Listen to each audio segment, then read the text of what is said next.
सिद्धेभ्यः। ओम नमः सिद्धेभ्यः। ओम नमः सिद्धेभ्यः। मंगलम भगवान वीरो मंगलम गौतमो मुनि मंगलम कुंद कुंदाद्यो जैन धर्मोस्तु मंगलम सर्वमंगल मांगल्यम सर्वकल्याणकारकं प्रधानं सर्वधर्माणां जैनं जयतो शासनं जैनं जयतो शासनं। सकल विभाव अभाव कर किया आत्मकल्याण परमानंद सुबोधमय नमो सिद्ध भगवान। आत्म सिद्धि के मार्ग का जिसमें सुभग विधान उस समाधियुत तंत्र का करूं सुगम व्याख्यान।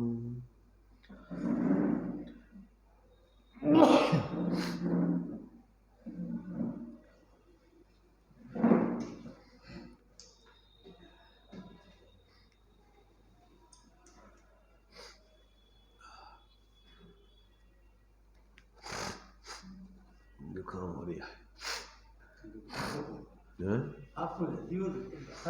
शरीर ऐसे ही है, बहुत जल्दी पकड़ता है कोई भी।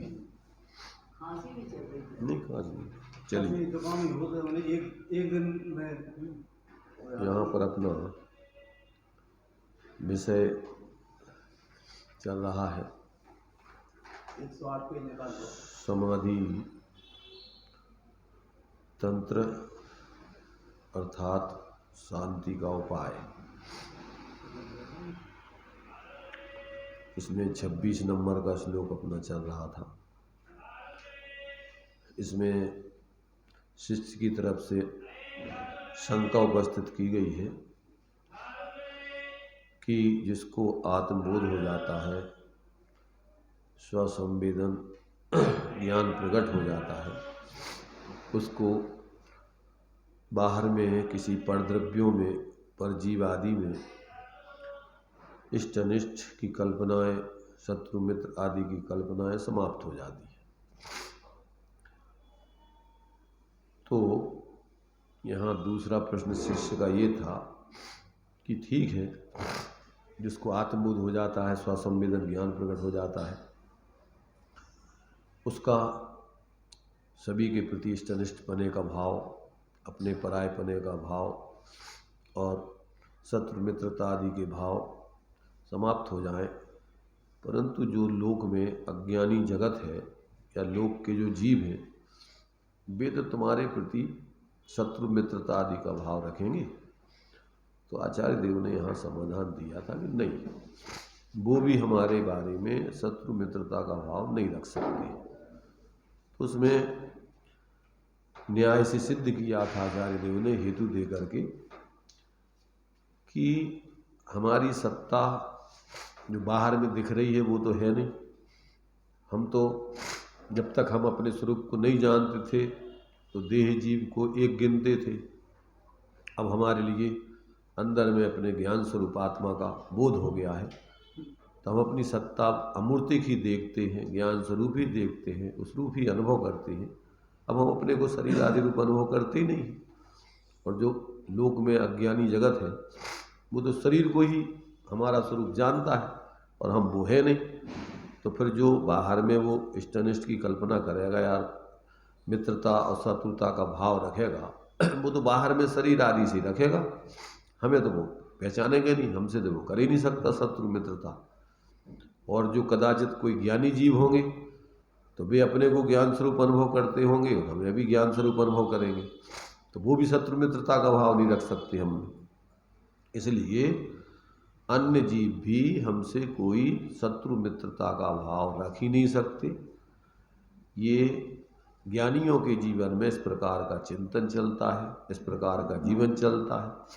इसलिए वो किसी के प्रति कोई भी मिथ्या धारणा नहीं बनाते, मात्र सहज ज्ञान स्वरूप अनुभव करते हुए जीते हैं और सबको पर को पर जानते हैं और स्व को स्व जानते हैं। इसलिए किसी प्रकार से उनके लिए कोई न तो भ्रम होता है, न किसी प्रकार के राग द्वेष की परंपरा जो चलती रहती है, अज्ञान दशा वो चलती है। अस्थिरता जन्य कदाचित जो भाव होते हैं तो वो हमारी कमजोरी का फल है, कार्य है, ना कि कोई दूसरे की तरफ से कोई इष्टनिष्ट आदि की कल्पना या वो उसकी तरफ से कोई हमारे लिए शत्रु मित्रता आदि का भाव। तो वो अस्थिरता जन्य हमारे उस राग द्वेष की वृत्ति का हम अपने स्वरूप की स्थिरता से क्रम से अभाव ही करने के लिए पुरुषार्थ करते हैं। उसमें हम किसी दूसरे को दोष नहीं देते हैं। ऐसा ज्ञानियों का जीवन चलता है, चिंतन मनन चलता है। अभी उसी के संबंध में यहाँ अपने जो कई बिंदु निकाल करके उस पर चर्चा चल रही थी, तो उस पर अपना एक बिंदु चल रहा था, अपनी वेदना का इलाज रूप परिणमन प्रत्येक जीव करता है। अपनी वेदना का इलाज रूप परिणमन। कालिदास के जमाने में एक राजा ने अपनी लड़की को ऐसा वर ढूंढना चाहा कि जो हमारी लड़की से भी अधिक चतुर हो और शास्त्रार्थ में मेरी लड़की को हरा दे, जीत ले। पंडित लोग बड़े परेशान हो गए। पंडितों ने आपस में सलाह की कि कोई महाबुद्धू वर ढूंढे और चकमा देकर उसकी शादी करवा दें, तो राजा को भी पता पड़ेगा और राजा की लड़की को भी पता पड़ेगा। सो ढूंढा महाबुद्धू को। तो यह जो कालिदास जी बड़े कवि हुए हैं, वे कुमार अवस्था में एक बार एक पेड़ पर चढ़े हुए शाखा के अग्रभाग पर बैठे हुए कुल्हाड़ी से शाखा को काट रहे थे।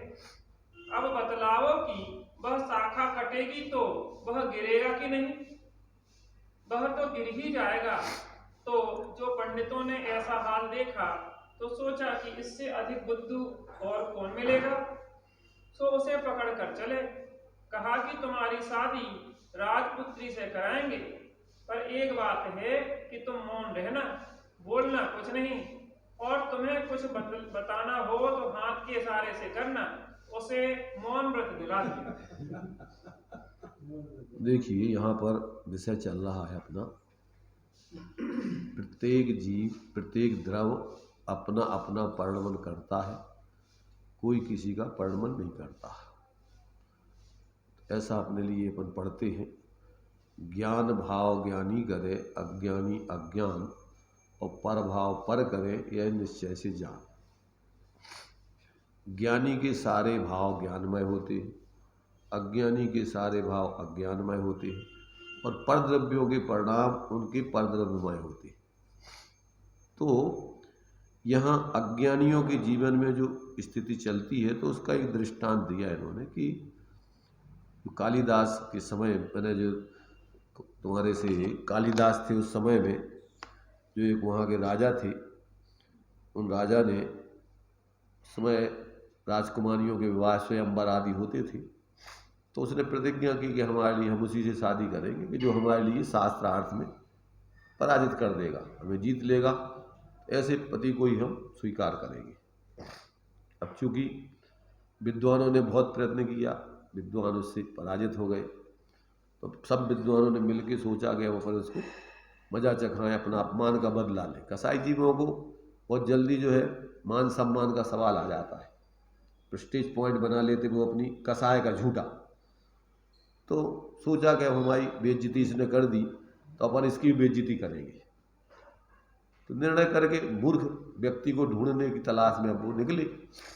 कहीं घूम रहे थे, कहीं देखा जंगल में कोई व्यक्ति जो कालिदास थे, नाम उनका पहले तो सामान्य व्यक्ति थे वो, तो जिस पेड़ को काट रहे थे, वो लकड़ियाँ काट करके अपनी आजीविका वगैरह चलाते थे, जो भी करते थे।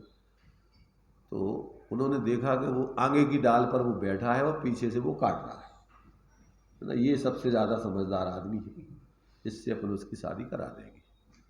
उसको बुलाया, उतारा नीचे, प्रेम से उतर के आया, उसको समझाया कि देखो भाई तुम इतनी परेशानी में हो, हम तुम्हारे लिए बहुत बढ़िया सुंदर जो है मैंने शादी करा करके वो तुम्हारे लिए बढ़िया अच्छे उस पर पद पे बिठालते, परंतु एक शर्त है कि तुम बोलना नहीं, मौन रह करके तुम्हें जो इशारा करना हो अपनी इच्छा के अनुसार इशारा कर देना। ठीक है, उनको कपड़े वपड़े बढ़िया पहना करके वो राजसभा में ले गए और कहा महाराज हम बढ़िया वर लाए हैं और आपकी जो है राजकुमारी से वो शास्त्रार्थ करेंगे, पर उनकी एक शर्त है कि वो इशारे करके बताएंगे, इशारों में ही शास्त्रार्थ होगा, उसका खुलासा हम लोग करेंगे हमारे गुरु जी का। उन्होंने कहा ठीक है। अब वो जो है वहाँ ला करके राजसभा में खड़ा कर दिया। अब आगे क्या होता है देखिए, अपने अपनी कसायों का या अपने अपने हिसाब से पढ़मन करता है प्रत्येक व्यक्ति, तो वो अपनी अपनी कसायों का हिसाब से सब पढ़मन कर रहे हैं। अब आगे अपनी अपनी समझ का भाव और प्रवर्तन प्रत्येक जीव करता है। अब आगे खुलासा उसका, अपनी अपनी समझ का भाव और प्रवर्तन। अब वे कुछ पंडित कालिदास के साथ पहुंचे सभा में, तो कहा महाराज ये बहुत ऊंचे विद्वान आए हैं। राजा ने कहा ठीक, शास्त्रार्थ होने दो। तो पंडितों ने कहा कि शास्त्रार्थ तो होगा, पर इस विद्वान का मौन व्रत है, इसलिए संकेत में शास्त्रार्थ कर लेंगे पर वचन बोलकर नहीं। अच्छा यो ही सही। तो कहा कि पहले लड़की कोई प्रश्न रखे। तो लड़की ने एक उंगली उठाई, वह भी संकेत में शास्त्रार्थ करने लगी। तो लड़की का यह भाव था कि एक ब्रह्म है। भाव तो यह था कि कालिदास ने यह जाना कि लड़की कह रही है कि मैं तेरी एक आंख फोड़ दूंगी। उसने जोर से 2 अंगुली उठा दी, जिसका भाव था कि मैं तेरी दोनों आंखें फोड़ दूंगा। पंडितों ने उसका अर्थ लगाया कि यह कन्या कह रही है कि एक ब्रह्म है, तो हमारे ये महापंडित जी यह बतला रहे हैं कि एक ब्रह्म ही नहीं, साथ में एक माया लगी है। तो इस विश्व में ब्रह्म और माया दो का विस्तार है। लो लड़की हार गई। पंडितों ने कहा दूसरा प्रश्न करो। सो लड़की ने 5 उंगलियां उठाकर दिखाई। लड़की का भाव था कि दुनिया पंचभूतमयी है। कालिदास ने समझा कि ये लड़की कहती है कि मैं तमाचा मार दूंगी। सो कालिदास ने मुक्का बांधकर उठाया। उसका भाव था कि मैं मुक्के से तेरी खबर लूंगा। पंडित ने अर्थ लगाया कि लड़की यह कह रही है कि यह सारा विश्व पंचभूत तो है, मगर वे सबके सब पदार्थ एक ब्रह्म द्वारा अधिष्ठित हैं।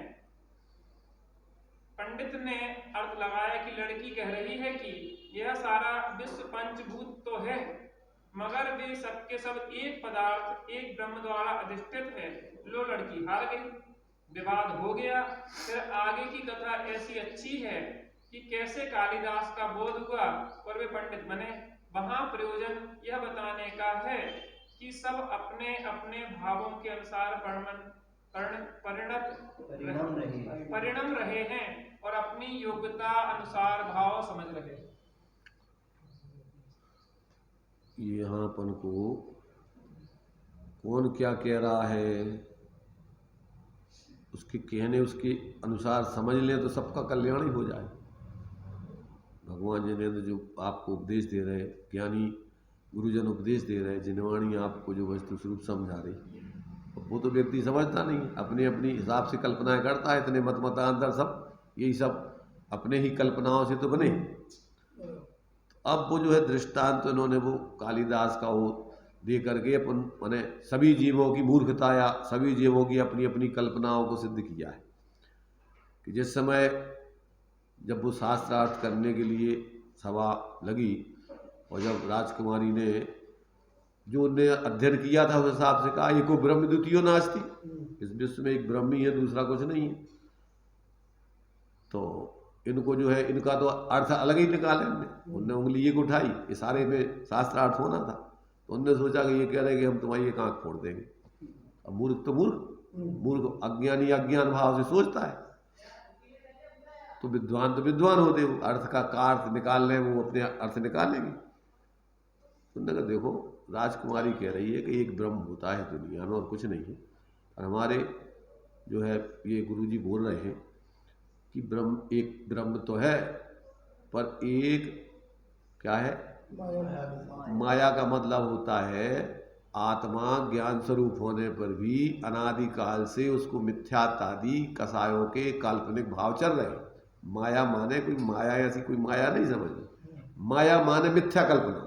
उसी ब्रह्म में तो ये कल्पना उठ रही है। तो उसी ब्रह्म के दो रूप हो गए, एक बहिरात्मपने रूप, एक परमात्मपने रूप।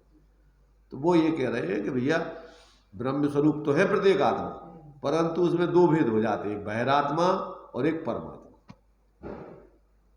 तो बात उन्होंने कहा बात तो सही है। तो वो उस प्रश्न में पराजित हो गई।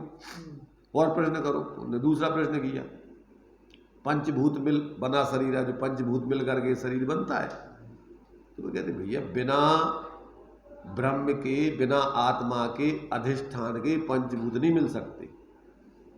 जब ये आत्मा का सानिध्य होता है तब ये इस शरीर आदि की रचना में पंचभूतों की संरचना होती है। अकेले पांच भूत इकट्ठे अगर पांच भूतों से माने संसार की दशा शरीरों की बन जाए तो एक हंडी में पांच चीजें होती हैं, उसमें बन जाना चाहिए। तो कहते ये जो है जीव का अवलंबन लेकर के उसको अधिष्ठित करके और ये पंचभूतों की संरचना होकर और ये शरीर आदि की रचना होती है।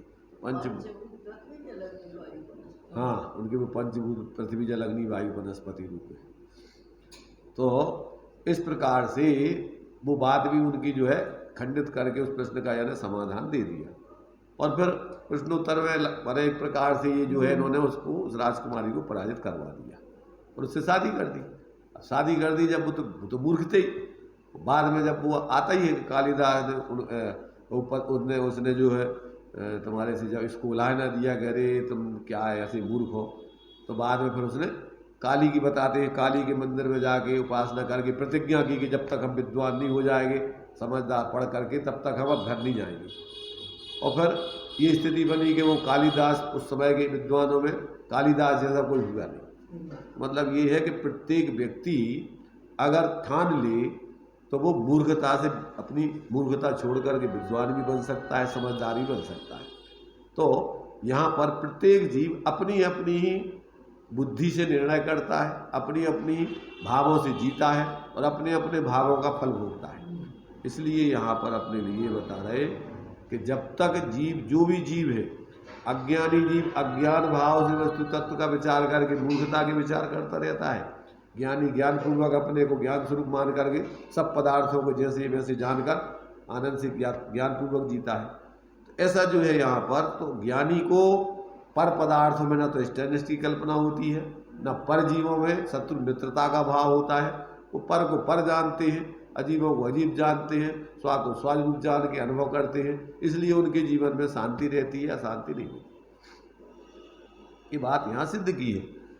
अब आगे जो है तथ्य के अपरिज्ञान में ही ये विसंवाद सारे खड़े होते हैं। सारी लड़ाई झगड़े काय में है ये विसंवाद, धर्म के शास्त्रार्थ दुनिया की उठापटक होती है।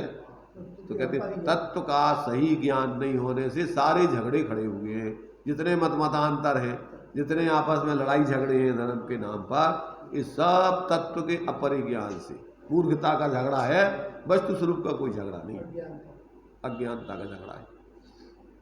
ये बात आगे देखिए। तथ्य के अपरिज्ञान में विसंवाद। भैया समाज में गोष्ठियों में किसी भी जगह झगड़े क्यों हो जाते हैं?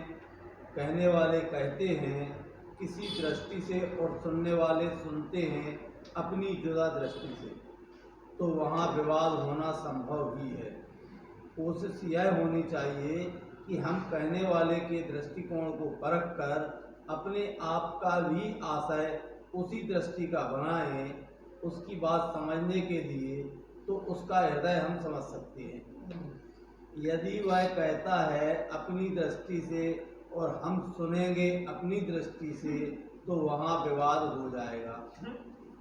इस लोक में जो मेरे प्रति कुछ भी चेष्टा करते हैं उसको इस रूप में निहारें कि वह बेचारा अपने कसाय भाव के अनुसार अपनी वेदना शांत करने के लिए अपने मन वचन काय की चेष्टा कर रहा है। मुझको कुछ भी नहीं कह सकता, ना कह रहा है। कोई नाम लेकर भी मुझे गालियां दे तो भी वह मुझे कुछ नहीं कह रहा है, किंतु अपनी योग्यता के अनुसार केवल वह अपना परिणमन कर रहा है। यह तथ्य की बात है और पूर्ण सत्य है, पर हम इस तरह से नहीं निरखना चाहते। दूसरों को इस कारण व्यर्थ ही दुखी हो रहे हैं। ये है समस्या, और समस्या का समाधान अगर आपको वास्तव में शांति से जीना है, निराकुलता से जीना है और परस्पर में एक दूसरे से प्रेम रखना है, तो आप एक दूसरे के दृष्टिकोण को समझिए। पहली चीज़ तो जो ज्ञानी जीव हैं, उन ज्ञानी जीवों के अंदर के मंतव्य को, अभिप्राय को, जिस दृष्टिकोण से जो बात वो बता रहे हैं, मैंने 7 तत्वों का वर्णन करेंगे, 6 द्रव्यों का वर्णन करेंगे, 9 पदार्थ बताएंगे, तो उनमें आपको वो जिस दृष्टिकोण से जो बात बता रहे हैं, अगर उस दृष्टिकोण से समझे तो अपन भी उन जैसे ज्ञानी बन जाए। और वे बता रहे कुछ और अपन लगा रहे कुछ। जितने ये लड़ाई झगड़े हैं धर्म के नाम पर, और जितनी सांप्रदायिकता है, और जितने ये कांताभासी हैं, कितने 363 मतांतर है, ये काय के हैं? ये सब इसी के हैं, ना समझी के। ज्ञानी या भगवान जिन्हें ने वस्तु स्वरूप किसी रूप में बताया, विद्रव्य दृष्टि से आत्मा को नित्य कह रहे, तुम आत्मा को सदा सर्वथा नित्य मान लो। विद्रव्य स्वभाव से या द्रव्य स्वभाव से आत्मा को शुद्ध कह रहे, एक रूप कह रहे, तुम पर्याय स्वभाव में लगा लो। तो अभी समस्या काय में है? समस्या है अपनी नासमझी की। अगर अपन समझ ले, दूसरी बात, सामने वाला अगर मूर्ख है और मान लीजिए वो अपने तुम्हारे निमित्त से या किसी कारण से वो कसाय कर रहा है, तो अब समझ लो कि ये उसका परिणाम है, ये तो उसका सोच है, इससे हमें क्या। भाई अगर मान लो तुम्हें निमित्त बना करके वो तुम्हारे बारे में कुछ भी यदवा तदवा बोल रहा है, पहली चीज़ तो अपन ये पढ़ रहे हैं, अभी पढ़ा अपन ने कि ज्ञानी समझता है कि वो हमें जानते नहीं है, हम कौन है, और हमें जानता नहीं है, हमें गालियाँ दे ही नहीं सकता। वो ऐसा समझ करके वो तो सोचता है कि ये तो अपनी ही खुद की मान्यता और खुद का विचार करके खुद ही सुखी दुखी हो रहा है, इससे मेरा कुछ नहीं, उससे वो मध्यस्थ रहेगा। ज्ञानियों का सानिध्य करके उनके अभिप्राय को समझकर अपने अभिप्राय को जहाँ जहाँ गलती होगी उसका शोधन करके सही रूप में समझेगा तो कल्याण हो जाएगा। तो ऐसा यदि कहते हैं कि प्रत्येक व्यक्ति अगर एक दूसरे के अभिप्राय को समझ ले तो कहते हैं फिर कोई झगड़ा नहीं है। और तथ्यपूर्वक, तत्व ज्ञान पूर्वक ये जो व्यक्ति समझेगा तो वही सही समझ सकता है। और जिसको तत्व ज्ञान नहीं है तो जीवन में अनादिकाल से वही चल रहा, लड़ाई झगड़ा, मेरा तेरा, मैं अच्छा और तू बुरा, और ये अच्छे हो वो बुरे, और ये मेरे और ये तेरे, सब मोह के अज्ञानता के विचारों में सारे संसार चल रहा है। ये कह रहे हैं कि भैया ये तत्व का परिज्ञान हो जाने पर झगड़े का कोई काम नहीं, विसंवाद का कोई काम नहीं, लड़ाई झगड़े का कोई काम नहीं, और अशांति भी नहीं। से ज्ञानपूर्वक जियो, ज्ञानपूर्वक में कोई लड़ाई झगड़ा है नहीं और अशांति भी नहीं। तो ये जो है कहते हैं सारी समस्या का आएगी है कल्पना का भयंकर हुआ। ये सारा का सारा समस्या, झमेला, भय, परेशानी सब ये काल्पनिक हुआ की है। अब वो काल्पनिक हुआ क्या है देखो। कल्पना का भयंकर हुआ, इस जीव ने कुछ तो दुख का बोझा उठाया है आपत्ति के कारण, और कुछ क्या अधिकांश दुख का बोझ उठाते हैं अपने मन चलेपन के ऊधम से, व्यर्थ के भ्रम से।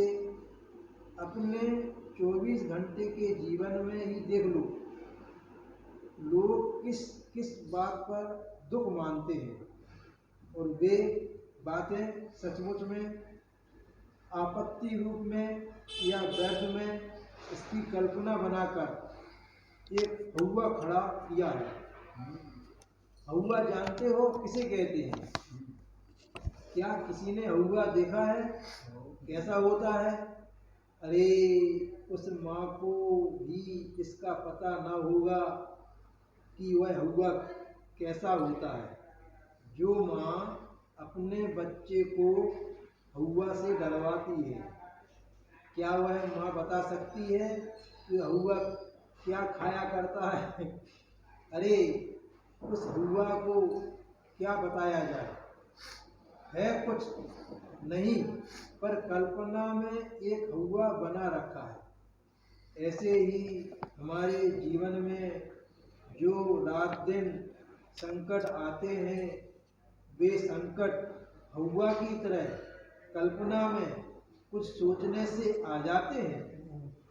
जैसे कोई गाने की कला जानता हो और दूसरा कोई बेसुरे राग से गाए, तो उसके चित्त में बड़ा क्लेश पहुंचता है।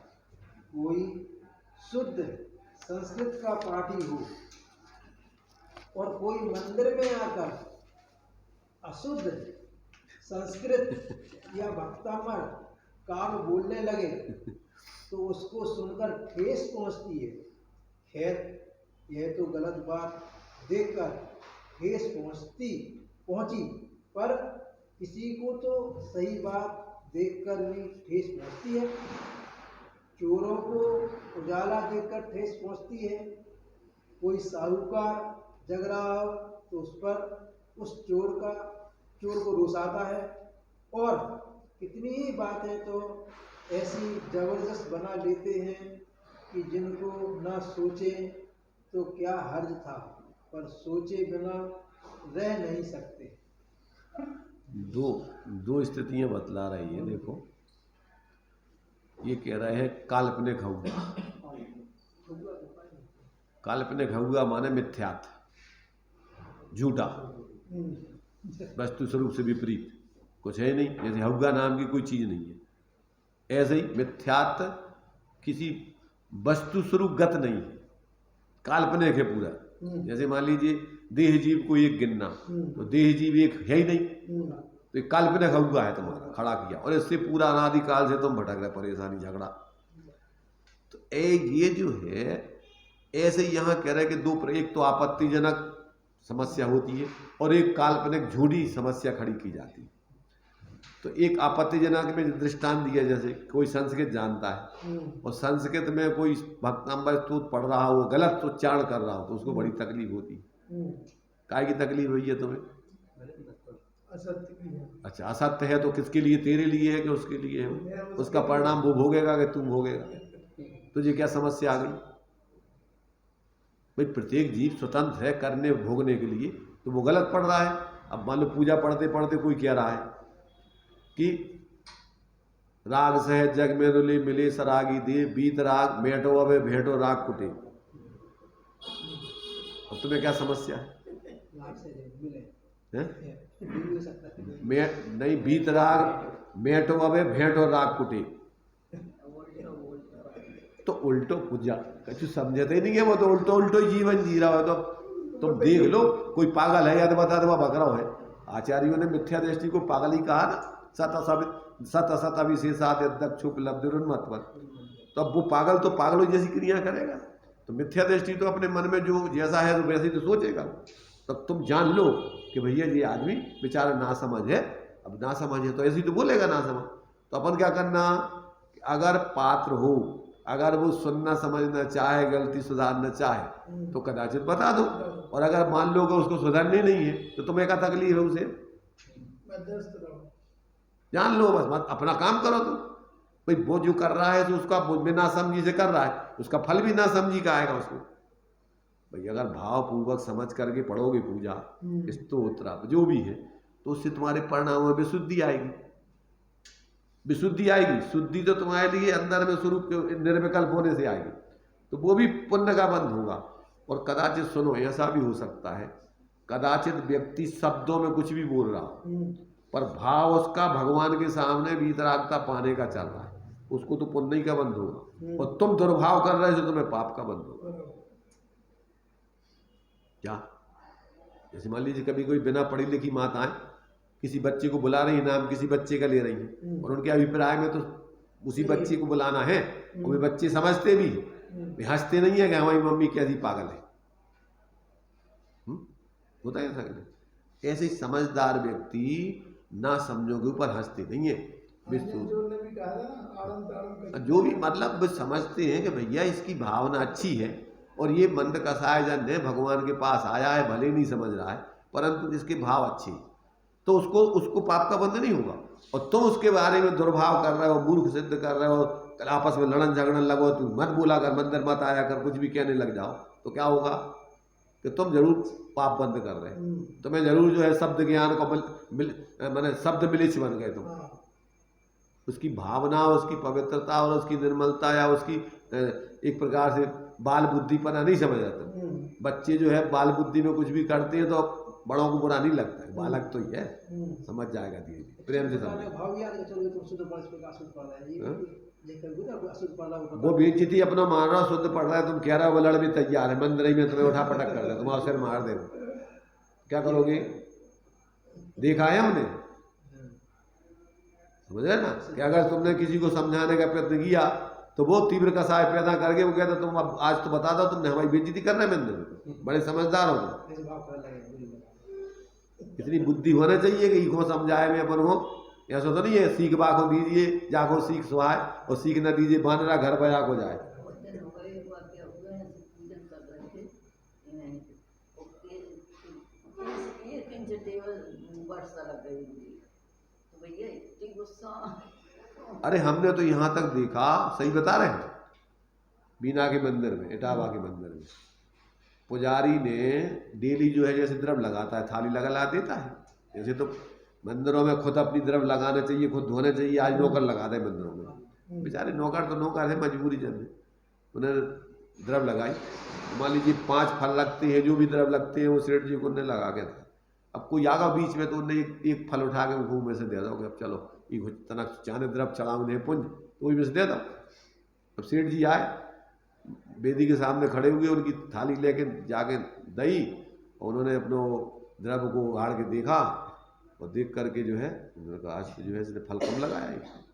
बुलाया पुजारी, क्यों पुजारी इधर आओ, पुजारी को बुलाया, हाँ साहब, कहने लगे डेली हमारी थाली ऐसी लगती थी, कहने लगे हाँ महाराज, हाँ साहब ऐसी लगती है। और उसकी पकड़ा बाल और यूँ हला करके मारा, दीवार में लगा, उसका सिर उधर ही खूना कच्चा हो गया।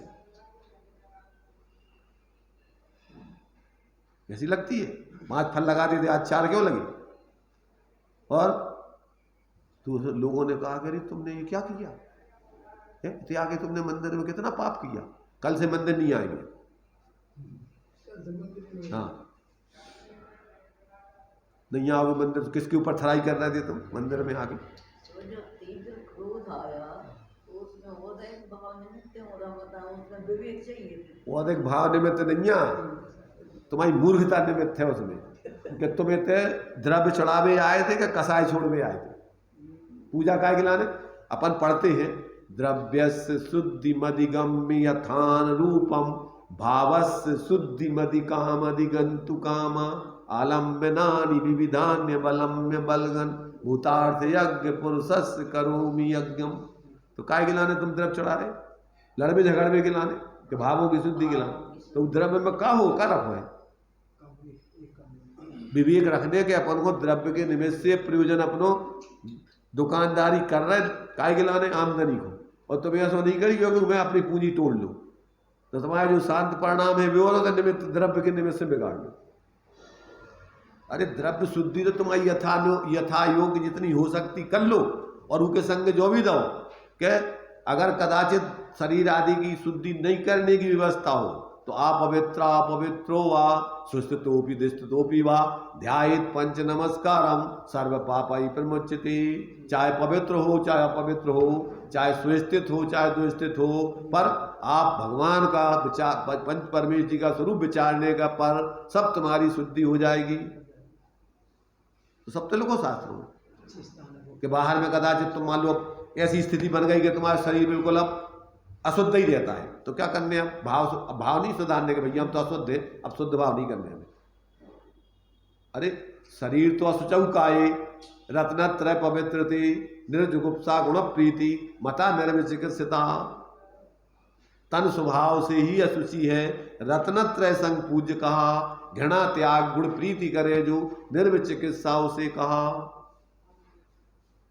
पुरुषार्थ सिद्धि उपाय में लगा है सम्यक दृष्टि का निर्विच का संग। दूसरे के कसाय परिणामों को देखकर उससे घृणा नहीं करना, बाहर के पुद्गलों का परिणाम देख के घृणा नहीं करना, और दूसरों के बेकारी परिणाम देख के घृणा नहीं करना।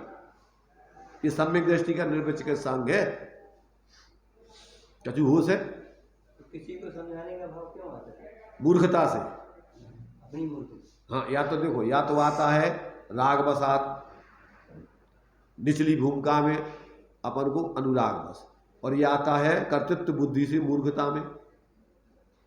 कसाय से हैं? कसाय से भी तो अगर मान कसाय वही तो कर्तव्य बुद्धि की मूर्खता होगी, वही तो बात बोली। अस्थिरता में आता है, वो विवेक पूर्वक आता है, पात्र पात्र को देखता है, भूमिका समझता है, फिर उतना ही जितनी जरूरत है उतना देता है। और जो अज्ञानता पूर्वक दम्भ से कसाय से बोलता है, उसको कुछ भी होश नहीं है कि क्या करने पर वो कहाँ का कर रहे, अपना भी अकल्याण और दूसरे का भी अकल्याण। जो विवेक पूर्वक सम्यक दृष्टि को अनुराग आता है वो तो स्वपरहित में होता है, निचली भूमिका में पापों से बचने के लिए उसको शुभ भाव आते, और दूसरे व्यक्तियों को भी धर्म के मार्ग में लगाने के लिए शुभ भाव आते। उसका कोई कभी भी अज्ञानी भी किसी को अच्छी बात समझा रहा तो गलत थोड़ी। अज्ञानी किसी को अच्छी बात समझा रहा है, लड़ाई झगड़े की बात चल रही है यहाँ, कि जब लड़ाई झगड़ा होता है और जबरदस्ती तुम दूसरे को समझाना चाह रहे, तो तुम्हारी समझ है कि ना समझ है? तुम्हारी समझ है कि समझ को दिवालो है? जब सामने वाले को जरूरत ही नहीं है, बेटा के लाने बाप कह रहा बेटा हम तुम्हें समझा समझा के परेशान हो गए कि पिताजी तुम अपने पास रखो बस समझ, हमें मरन दो, तुम अपना काम करो, और तुम कह रहे नहीं हम तो तुम्हें समझाएंगे। क्योंकि हम बाप हैं। कर्तव्य बुद्धि का वहाँ राग छोड़ना। जब वो कह रहा हो कि हमें नहीं समझने, और ये भी अपन को देखो, परिस्थिति देखो, समय देखो, कहाँ कौन सी स्थिति चल रही। अब वो तो जैसे साढ़ होता ना, वो तो खड़ो ही है, लड़बे झगड़बे हो, कहीं भी किसी भी समय दीवालों में सिर मार भी तैयार हो। कोई नहीं बेचारा बुरे में मारता है। तो ये मूर्खता का काम है। समझदार व्यक्ति देखता है इसमें किसी की कसाय न बढ़े, अपने भी परिणाम न बिगड़े, और सामने वाले को जरूरत है कि नहीं है उतना काम करता है। अविवेकी मूर्ख व्यक्ति, अच्छा जिसने समझा नहीं वो क्या समझाएगा? तैर के नहीं जाना तो बचाना चाहिए, उतना ही बचाना चाहिए कि तुमने मारो दूसरे ने बचो, मरे। तुम जाना तो नहीं है और तुम समझावे वो तैर के जाना नहीं हो, बचावे जाओगे तो क्या होगी तुम्हारी दशा? इसलिए पहले तो तुम अपनी समझ पैदा करो। हर व्यक्ति की पात्रता हर कार्य के लिए नहीं होती है, जो जिस भूमिका में है उस भूमिका में रह करके अपना काम करें। आचार्यों ने उपदेश दिया, कौन समझाने का अधिकारी है? जिसकी सम्यक ज्ञान की समझ पैदा हो गई है। अथवा मान लो कि अगर आपस में पढ़ रहे हो तो फिर नेतागिरी मत करो, भैया अपन पढ़ रहे हैं ठीक है, हमारी समझ में जो आ रहा हो, अब देखो वो अर्थ का होते हमें पता नहीं, वो और कछु अर्थ तुम निकालिए। तो ये सारी चीजें जब अपन विवेक पूर्वक करते हैं तो लड़ाई झगड़े का क्या काम है? इसलिए यहाँ अपन को कह रहे हैं कि भैया ये सब बातें अपन को जब विवेक पूर्वक होती हैं तो झगड़े का काम नहीं। तो ये मिथ्या कल्पनाओं का होगा, लड़ाई झगड़े का कारण है। सारे झगड़े काय के हैं? ये मिथ्या कल्पनाओं के हैं, कसायों के हैं, विवेक के नहीं है, धर्म के नहीं है। फिर है पर का अन्य में अनधिकार, दूसरों में तुम्हारा कोई अधिकार ही नहीं है परिणमन कराने का। पहली चीज तो ये आने चाहिए विवेक कि ये द्रव्य दूसरे द्रव्य का कर्ता धरता नहीं है।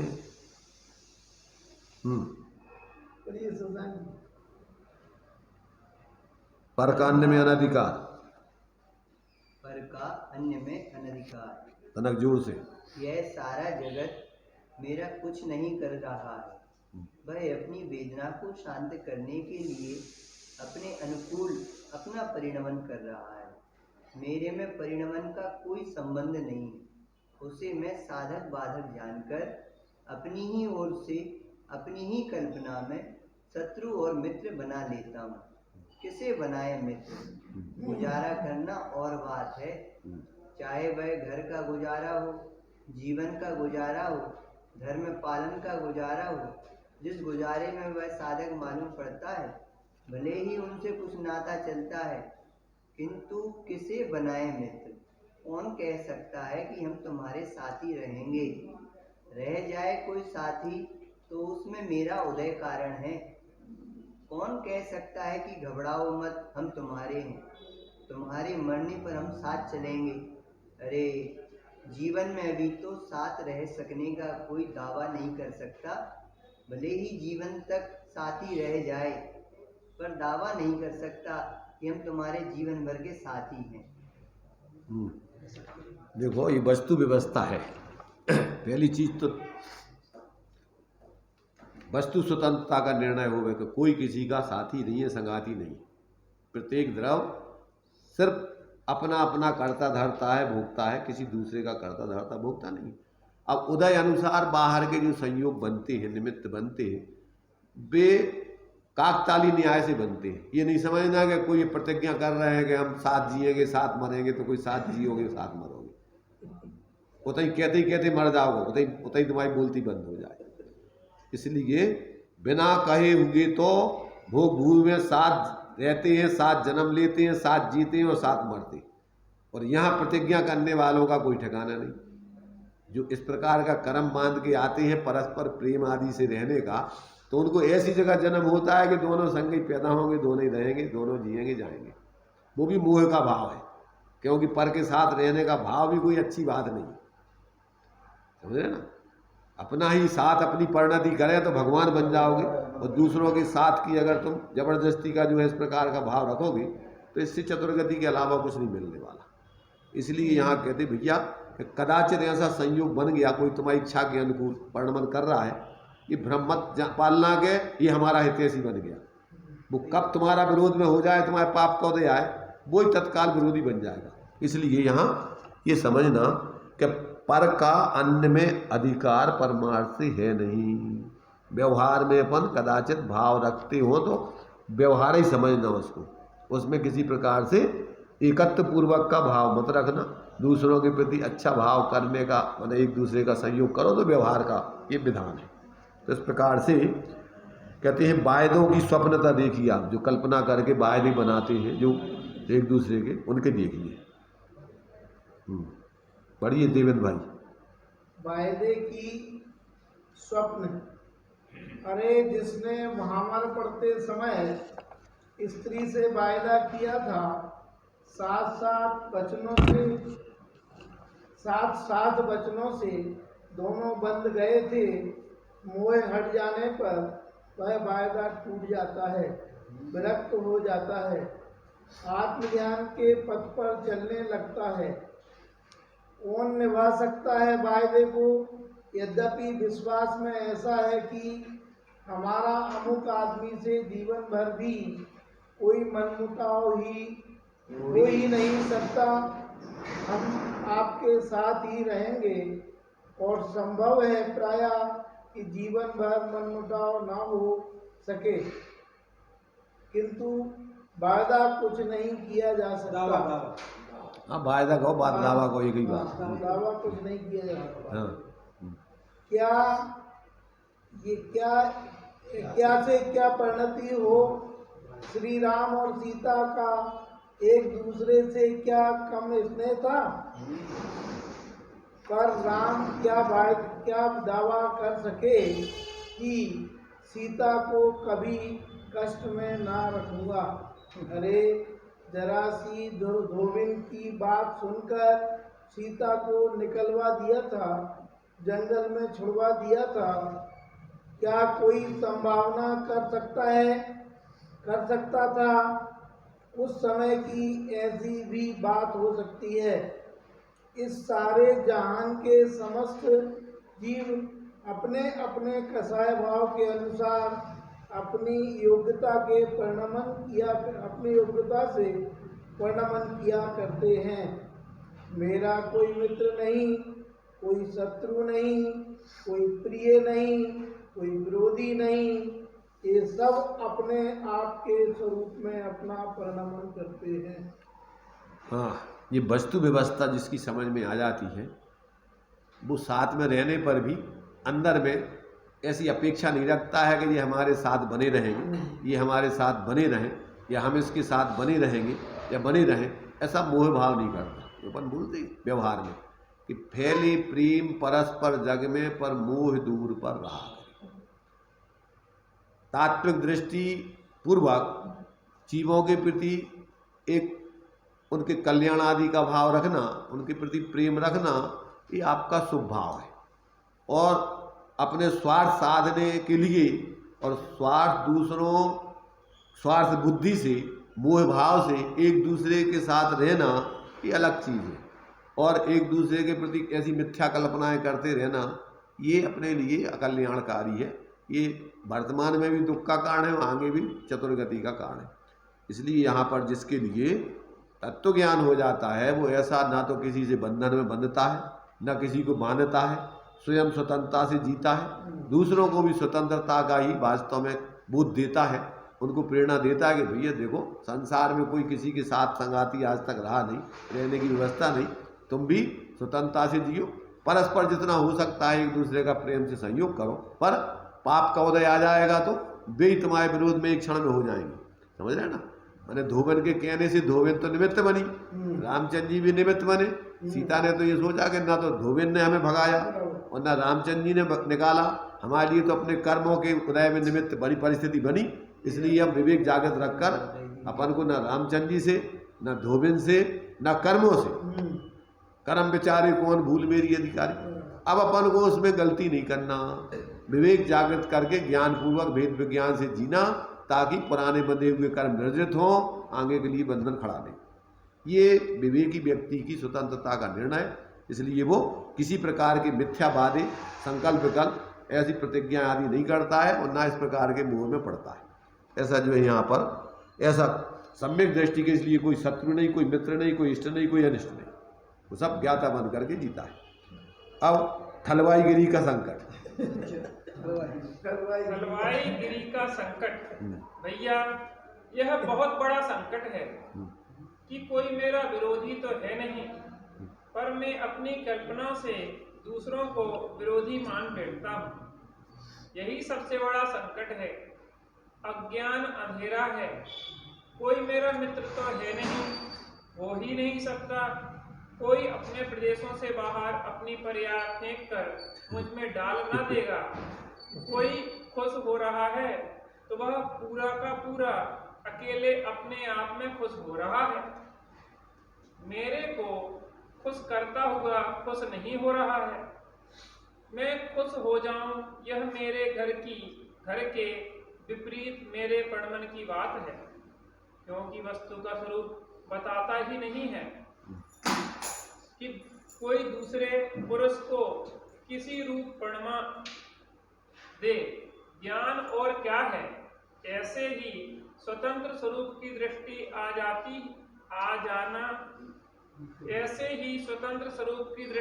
जाना ही तो ज्ञान है। प्रत्येक जीव अंतरंग में ऐसे सहज स्वभाव रूप है, जिस स्वभाव की दृष्टि में सर्व जीव पूर्ण एक समान है। एक तो इस दृष्टि को दृष्टि में बनाए रखना और दूसरे फिर इस तत्व को दृष्टि में रखना कि सब जीव पड़मन भी करते हैं, किंतु वे सब अपने उपादान के अनुसार अपना अपना पड़मन किया करते हैं।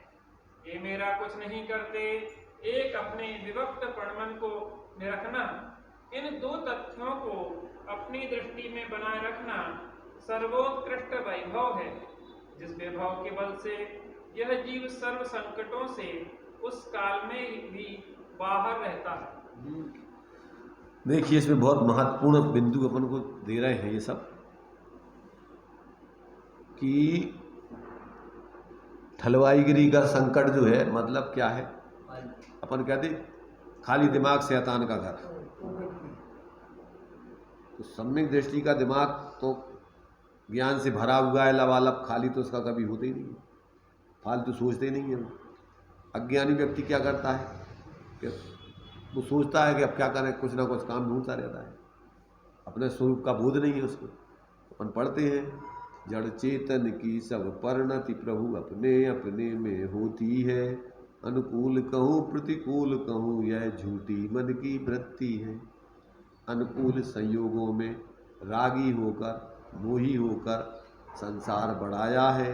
प्रतिकूल संयोगों में द्वेषी होकर, क्रोधी होकर संसार बढ़ाया है।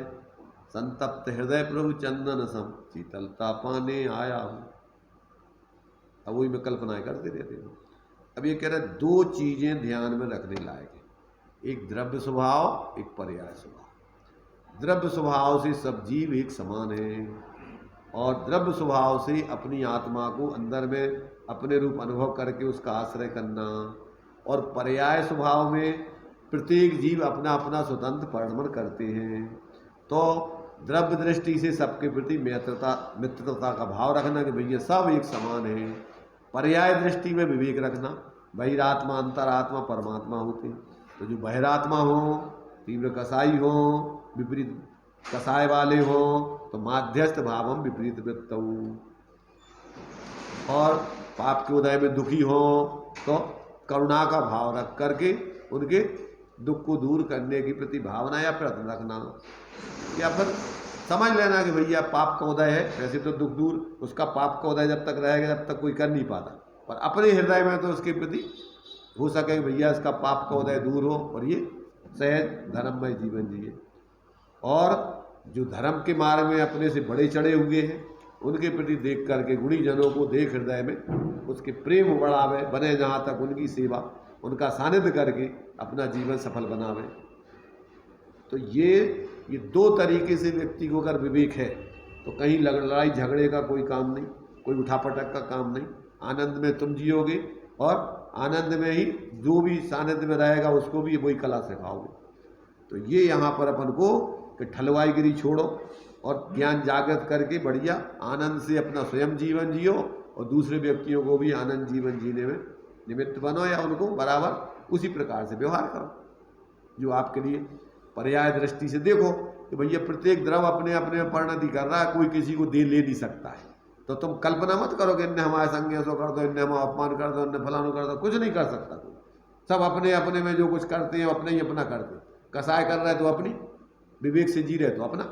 तो जान लो उसको, जान करके उसके लिए तुम्हारे लिए जुड़ करके मोह मत करो, राग मत करो, द्वेष मत करो। ये जो है यहाँ पर को एकमात्र ऐसा तत्व ज्ञान पूर्वक जो जीवन जिएंगे, ज्ञान पूर्वक जिएंगे, उनका जीवन ही सार्थक है, सफल है। और जो जीव मूर्खता से जिएंगे, वस्तु स्वरूप को नहीं समझेंगे, वे अनादिकाल से परेशान है और आगे भी परेशान रहेंगे। अब अंतिम पॉइंट है इसमें, शत्रुत्व और मित्रत्व के अभाव की दृष्टि कैसे बनती है, उसको बना करके अपन ऐसा जीवन जिए। अब देखिए, यह लोग यदि मुझे देख रहा है, मुझे समझ रहा है, इस ज्ञानात्मक आत्म तत्व को ज्ञान रूप में ही ज्ञान द्वारा जान रहा है, तो वह स्वयं शांत हो गया, स्वयं ज्ञान स्वरूप हो गया। अब उसमें कोई तरंगे ही नहीं उठ सकती। अब यहाँ कौन मेरा शत्रु है, कौन मेरा मित्र है, वे तो ज्ञाता रहकर अपने आनंद रस में रहकर तृप्त हो रहे हैं। यह जीव कोई प्राणी मुझको नहीं जानता है, मैं अमूर्त ज्ञान मात्र आत्म तत्व हूँ। इस मुझको जो नहीं समझ रहा है वह मेरा शत्रु मित्र कैसे हो सकता है। मुझे तो यह लक्ष्य में ही नहीं लेता है, तो दोनों ही प्रकार से पर के प्रति शत्रुता और मित्रता की कल्पना से रहित यह ज्ञानी संत आत्मा की आराधना कर रहा है। यहाँ पर ज्ञानी संत रत्नकर्ण श्रावकाचार्य जी का चारित्र अधिकार है। मोह तिमराप हरने दर्शन लाभात वाप्त संज्ञान राग द्वेष निवृत्ति चरणम प्रतिपद्यते साधु। संत कहो, साधु कहो, सज्जन कहो, ज्ञानी कहो, विवेकी कहो, साधन कहो। तो यहाँ पर ऐसा नहीं समझ लेना कि ये संत माने जो घर परिवार छोड़ करके साधु बन गए उनके लिए उपदेश है। ये तो प्रत्येक जीव के लिए उपदेश दिया गया है कि जो अपना बोध जागृत करके ज्ञान पूर्वक जीवन जीता है, उसकी नज़रों में सामने वाला समझदार है तो वो समझता है हमारा ये शत्रु मित्र हो ही नहीं सकता। अगर उसने हमें ज्ञानात्मक रूप में देख लिया जो अपन पढ़ते ना कि जो जानता रहंत को द्रव्य गुण पर्याय से, वो जानता निजात्मक हो, उसका मोह क्षय होती ही है। तो जो हमें अगर वस्तु स्वरूप यानी आत्म रूप से देख लेगा तो वो मिथ्या दृष्टि रहेगा ही नहीं, वो हमारे प्रति शत्रु मित्रता का भाव क्या करेगा। और जो हमें जानते ही नहीं तो इस शरीर के माध्यम से क्या कल्पना करेगा वो जाने, तो वो भी हमें जानते ही नहीं तो वो हमसे शत्रु मित्रता क्या करेगा। ऐसा समझ करके कृति के प्रति उसका न शत्रुपने का भाव, न मित्रपने का भाव, न अपना किसी प्रकार से वो और कोई कल्पना करता है। वो तो ज्ञानात्मक जीवन जीता है और ज्ञान दृष्टि से सबको यथायोग जीव जान करके सबके प्रति यथायोग व्यवहार रखते हुए, पर द्रव्यों में भिन्नत्व का भाव रखते हुए, किसी में मूर्छित ना होते हुए अपना बढ़िया अपने स्वाश्रय का जीवन, आनंदमय जीवन जीता है। इसलिए यहाँ भी उसका जीवन आनंदमय सफल होता है और भविष्य में भी उसके लिए कोई ऐसे मिथ्यात अज्ञान और कसायों के भावों से जो पाप का आश्रय बंध होता है वो होता नहीं। इसलिए जब तक वो संसार में रहता है तो दुर्गति का पात्र नहीं होता। जहाँ भी जन्म लेगा बढ़िया ऐसे योग्य स्थानों में जहाँ तीर्थंकर आदि होते हैं और वहाँ अपनी वो आत्माराधना करके और एक दिन पूर्ण स्वाश्रय से उस बहरातपने को छोड़कर परमात्मा सा को प्रकट कर लेगा। तो ये अपने लिए जो है एकमात्र जीवन जीने लायक है। तो इस प्रकार से भेद विज्ञान पूर्वक ज्ञानात्मक जीवन जियो, मूर्खतापूर्ण व्यर्थ की ठलवाईगिरी का काम ढूंढते हुए इधर उधर का फालतू का बेकार का अपने सिर पे बोझा लादने का काम, अपने जीवन को बर्बाद करने का काम ये मत करो। ये बात अपन को इस छंद में दी है कि ज्ञानी के जीवन में ना कोई बाहर में शत्रु दिखता है न मित्र, और अपनी तरफ से तो उसको शत्रु मित्रता, दूसरों की तरफ से वो नहीं किसी को शत्रु मित्र समझता और अपनी तरफ से भी नहीं समझता। अपने को वो शत्रु मित्र किसी का नहीं समझता और खुद दूसरों को भी अपनी तरफ से शत्रु मित्र नहीं समझता। इस प्रकार से ज्ञानियों का जीवन बहुत ही आनंदमय होता है, ज्ञानात्मक होता है और वास्तव में स्वपरहित में होता है। इस प्रकार का जीवन जीना ही वास्तव में इस मनुष्य जीवन की सार्थकता जानना। चलिए ये अपना टाइम सापेक्ष अमृत जिन वचन निरपेक्ष सत्य चैतन्य दर्शाए कलिकाल में अनुभव करो रे भवजन तीर्थंकरों के विरह में यदि ना वचन तो स्वपरहित कैसे कर इस जगत में फिर भवजन अज्ञान वश भ्रमते रहे पशुवत सदा ही दुख सहे धनी धन है वे जीव जो जिन वचन सुन निज हित करे।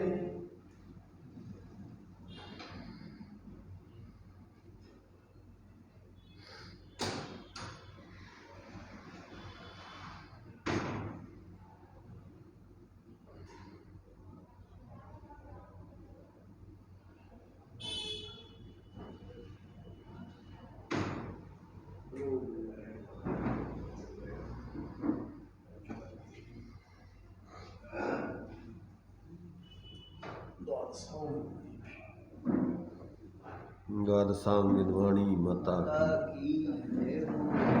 की